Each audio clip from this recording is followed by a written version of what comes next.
Nakaaway mo ba ang boss mo dahil sa isang bagay na work-related? May issue ka ba sa kumpanya na work-related at di mo alam paano i-handle? Kung problema mo ay work-related, kinig, nood at follow na sa DWIZ Work Related kasama ang motivational speaker ng Pilipinas, si Lloyd Luna at ang kanyang mga expert na mga bisita sa DWIZ Sabado 3 p.m. Isang magandang araw mga katrabaho. Welcome muli sa ating programang tumatalakay sa napakaraming issue mula sa mga kwento ng inspirasyon, pagsubok sa inyong mga workplaces, mga challenges na kailangan yung pagdaanan at pagtagumpayan at mga personal growth tips and strategies dito lamang sa Work Related. Makakasama niyo ang inyong likod, Lloyd Luna. Ang topic natin ngayon ay umiikot tungkol sa mga tools or knowledge or sistema, mga systems kung paano tayo makakahabol or magiging updated sa ating ever-evolving workplace. Kasi alam nyo, napaka-importante na lagi tayong updated pagdating sa mga technologies. And hindi gaya dati na mano-mano, meron tayo ngayong mga technology na pwedeng mas makatulong para maging madali ang ating trabaho. So ito ay para sa mga kumpanya, sa mga organizations, at sa mga tao na namamahala ng mga companies or organizations na ito. So kaya naman mga katrabaho, i-welcome natin ating guest na for sure malaki ang maitutulong dito sa napapag-usapan nating issue. Mr. Tristan Peralta, Managing Director ng isang business and human resource consulting firm na PsychApps. Kumusta? Good morning, sir. Salamat. Para very excited to be part of your program. Oo. We are honored na nandito ka ngayon kasi kailangan mo kaming matulungan. Your business started in 2015 or 2016? Yes, sir. 2015.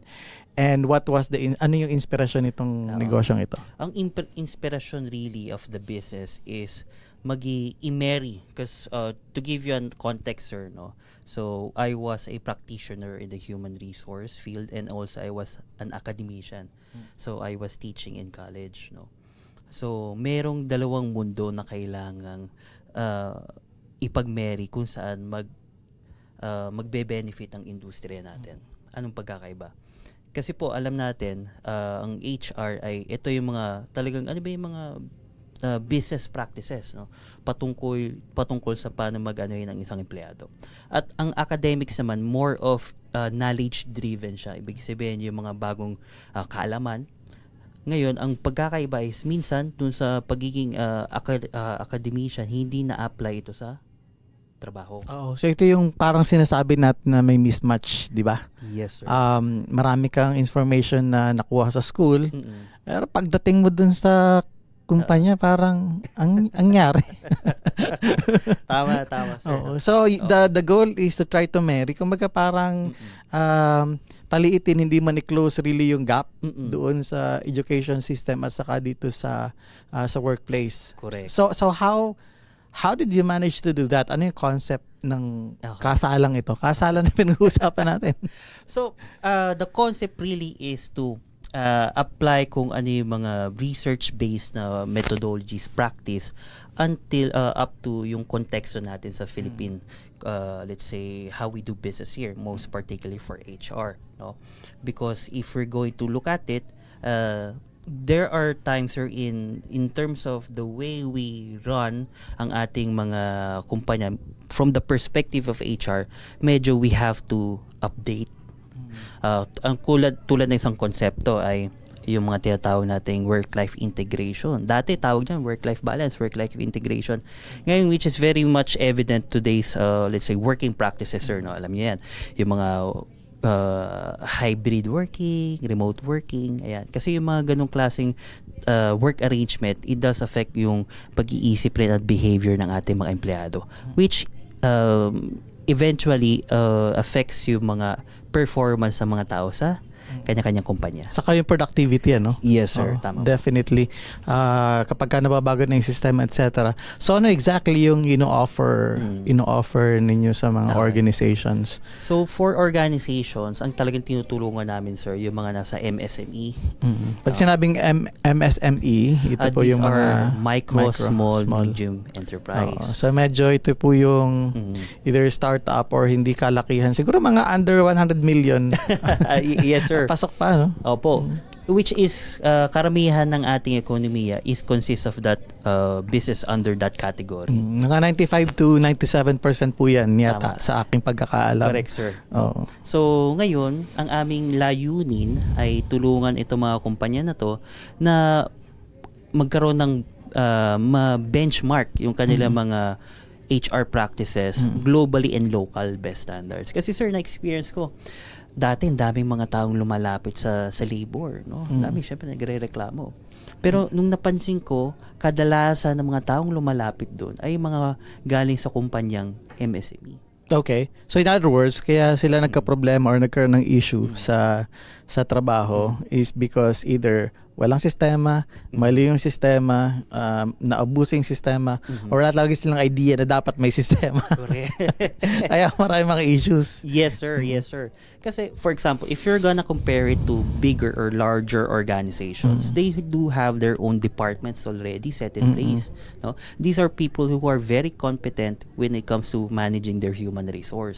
Now, the question is, doon sa mga maliliit, do they have the capacity na tulungan o magkaroon ng tamang proseso? So, yun yung na-experience namin. Kasi kung you're coming from MSME, minsan ang yung focus is that, kailangan na magtipid. So, ngayon... Oh, yeah, definitely. I mean, kung ako ay maliit na kumpanya pa lang, siguro isa sa mga ayaw kong pag-usapan is yung additional expense. Di ba? Correct. Tama. So, tama kayo, sir. Yung mga experience namin, parating expense. So, ngayon, ang nagiging afterthought na yung human resource, yung tao. The next thing you know, umalis na yung mga tao. The next thing you know, wala nang natitira sa'yo. The next thing you know, may labor ka. Pero gaano kayo talaga cost efficient or sabihin natin siguro ka-reasonable price for me as an MSME. So, Bakit kasi napakadami na dami letra. tongue twister kasi ang MSME na yan eh. So, Maliliit ano yun, na nga lang, maliliit. Yung mga maliliit. Oo. Ano yan, sir? Usually kasi pag maliliit, pag kumuha ka ng isang empleyado, bukod sa sweldo, bayaran mo pa yung benepisyo nila. Yeah, oo. Lalo na ngayon, may mga 13th month pa sila. Kasi pag in-outsource mo yan, sir, ang babayaran mo lang yung nasa kontrata nyo lang na fee. Okay. Which is equal to almost one full-time employee. So, in other words, pag nagkaroon ba ng kasuhan, kayo na bahala dyan? Tumutulong rin kami, sir. Oo, kami pupunta dun sa mga sa mga, yung mga SENA, sa labor. Kasi ang role namin is protektahan ang management. And also, pumagitna kasi protektahan rin namin kung ano yung mga tao, kung ano yung mga dapat na natatanggap nila. Pero kami bilang mga negosyante ba ang magsasign ng kontrata sa kanila? Or kayo as a third party na in-acquire namin yung Kami service? na yung gagawa ng legwork. Kunyari kung walang, for example, ito yung experience namin, sir, for MSME. Usually wala silang documentation. Yeah, definitely. Again, para sa mga maliliit nating negosyante, isang isipin pa yan eh. Yes, sir. Kasi mga dokumento. Correct, sir. Pag kayo ay may-ari ng isang negosyo, lahat ng hats, kumbaga lahat ng responsibilidad, ikaw business development, sales, HR, marketing, sir. So ngayon, pati ba mag-ayos ng kontrata? 'Di ba? Legal, lalo na yan. Yes, sir. So, kami na yung tumutulong doon. Right. Kaya nga, so kapag kayo kinuha namin, halimbawa, meron akong isa o dalawang tao lang and I want to make sure na meron akong HR. Yes, sir. So ikaw yun. Yes. Ngayon, kapag mayroon siyang labor concern, Kami rin kayo din yun. Parang na ako. Para feel safe na ako. Yes. O ano yung range naman ng gagastusin ko kung kukunin mo yung part na yun? Usually, sir, depende yan sa gaano kalaki. For example, sabi nyo, 2 empleyado. So, 2 empleyado po, usually ang cost natin around 8 to 10,000 on a monthly. So, rather than, for example, sir, kukuha ka ng full-time HR, ganyan, let's say, nasa 17, 18. So, besides from the benefits, so, cost savings. So, parang 3. Gumawa ko ng HR para i-manage yung 2 tao. 3 yun, no? So, lahat ng benefits and all. Tapos may problema pa ako kasi hindi ko alam kung paano gagawin. Pag kinuha kita, kami 2 na lang. Oo. Ikaw na kasing HR ko di ba? Oo. So, magkano babayad ko sa'yo uli? Mga 8 to 10,000. 8 to 10,000. Guys, nakatipid. Mga maliliit nating negosyantes dyan, ha? Nakatipid na tayo. Nakatipid tayo kasi yun lang ibabayad namin. upfront. Correct. And then kayo na magmamanage dun sa dalawa. Of course, sa amin manggagaling yung sweldo nung Yes. ng dalawa. Yung direction, kung anong gusto mangyari. Ayun sir, of course, guided kami kung saan yung papunta. May apat, kung hindi ako nagkakamali, may apat na facets ang HR. Compensation benefits, training and development, ano pa yung dalawa? Recruitment sir. Recruitment, and then the other one is Tapos, well, may employee relations. okay, employee relations, etc. So, yun nako-cover nyo yun, kaya nyo i-cover Yes, sir. yun. So, from recruitment. Oo. Ang tawag namin dyan, sir, employee life cycle. So, pagpasok ng empleyado sa isang kumpanya hanggang pag-alis niya. Yun po. Talagang ini-envision natin na one day aalis siya. Oo. Kasi ganyan, sir. Lalo na, sir, i-share ko lang yung mga bagong henerasyon ng mga empleyado. Ayan. Pag sinabing bagong henerasyon, wag itago natin siya sa pangalang Gen Z. Gen Z. So, Hello, Gen Z. tama kasi sa amin, sir, sa experience namin, yung mga kumpanya nagkakaroon ng challenge sa paghahawak ng mga Gen Z na empleyado. Madaming mga aspeto na kailangan nilang tugunan para makuha nila yung benepisyo. Kasi yung mga Gen Z, they're very talented. They're very good. But the challenge is that how can you retain and maintain these kinds of employees? So, yun sir yung isa sa mga challenges na nakikita namin sa industriya ngayon. So, base sa inyo, base sa experience na meron kayo, and do you have, ang assumption ko is nakipagtrabaho na kayo dito sa generation na ito, what makes them stay at a particular workplace or company? Okay. So, they're very strong in terms of mentorship. So, gusto nila yung mga may magme-mentor sa kanila. Oh, yun yung problema natin. Kasi sa experience ko, may yung mga nauna sa kanilang generation, parang medyo threatened nitong mga batang ito. So, paano yun? Ayaw kong mag-mentor kasi threat ka nga sa akin eh. Pero gusto mo naman. So, ano yan, sir? Tingnan natin from different perspective. Sige, tingnan natin. Kung kayo yung may-ari, okay, meron kang millennials kasi yung bago Gen Z, di ba? So, millennials ayaw... Tayo yata yan. Tayo yan. Mga ganun, sir. Sino? Sumabit tayo. So, ano yan, sir? Ang tawag dito, yung millennials ay yung magtuturo sa Gen Z. Okay. So, ngayon, yung sinasabi na titratin ako kasi parang ito yung next generation na baka pumalit sa akin. So, from a perspective ni may-ari, kailangan parati ng continuity ng negosyo. Tipo, Okay. kahit umalis ang tao, dapat alam. Okay. Tapos, dapat, kahit umalis yung tao in terms of nag-leave, ganyan, may gumagawa na tao. Right. And of course, para dun sa mga may tatawag yan na succession, no? So, maasahan mo na nagde-develop ang mga tao. Kasi ang mga tao naman po, hindi lang sila nagsistay sa kumpanya dahil magandang sweldo. Kadalasan nagsistay sila kasi maganda yung environment, natututunan sila. Ay, so paano nga yun kung ang napasukan kong kumpanya hindi ko maasahan sa pagme-mentor, pag-coach sa akin. So wala, wasted opportunity ako. Depende sir kung ano yung position nyo. For example, kung kayo nasa managerial, so responsibility natin na iangat na sa management. No? Umattend ako sa mga training, nakikinig tayo sa mga programang ganito. No? May natutunan ako na, meron palang isang ganito, ba't hindi natin i-apply? Kung managerial ka, sir. Ngayon, kung nandito ako sa entry, kasi kadalasan ang nalalagas sa entry level. Oo, yung mga one year or less or 2 years or less. Correct. Ano yan? In out. Oo, tama. At ang kanilang turnover ay mataas. So pag yung mga entry level naman, anong magagawa ko? Diba? Usually sir, yan ang responsibility ngayon nila na iangat sa management. Sa paraan na, syempre, very suggestive lang, maayos sa paraan, and sa tamang avenue. Ibig sabihin ng avenue, meron po bang pwedeng kausapin na, kasi yung mga iba, kahit gaano kagandang mensahe mo, hindi maganda yung paraan, timing mo, kung saan, it would sound offensive for the management. Exactly. Particularly, ito na, meron kang reklamo sa opisina, makapag-post nga. Correct. Makapag-post nga sa Facebook or makagawa lang ng TikTok reel. At ito kasi yung mga bata na, I mean, lumaki dito sa mga gadgets, technology, saka sa social media na eh.